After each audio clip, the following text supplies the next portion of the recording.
Transportation is one of the most significant contributors to environmental change. It consumes vast amounts of energy, primarily petroleum, and is a major source of air pollution and greenhouse gas emissions. While technological improvements have reduced emissions per vehicle, the growing number of vehicles worldwide continues to offset these gains. Ang transportasyon ay nagsusunog ng karamihan sa petrolyo ng mundo, kaya't ito ay isa sa pinakamalaking consumer ng enerhiya. Sa lahat ng uri ng transportasyon, ang panlupa ang may pinakamalaking ambag sa pandaigdigang polusyon at pagbabago ng klima.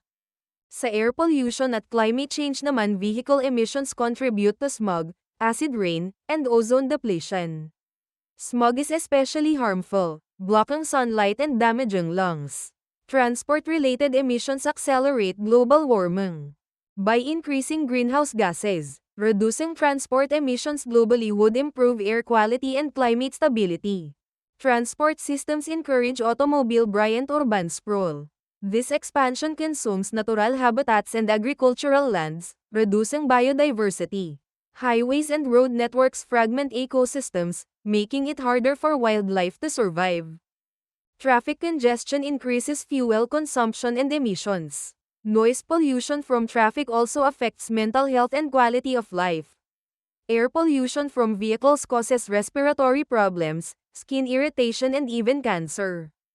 Technological solutions ay ang pag-reduce ng greenhouse gas emission, encourage cycling and walking, urban planning that prioritizes rail systems and green transport, that can minimize environmental damage.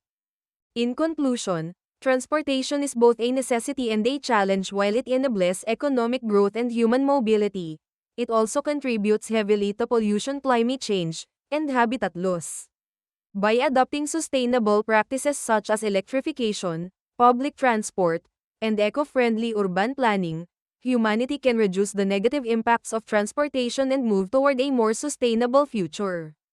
So madaling salita, limitahan natin ang polusyon sa ating kapaligiran, maging responsable at aware sa mga bagay-bagay. Maraming salamat sa pakikinig, naway may natutunan kayo. Hanggang sa muli.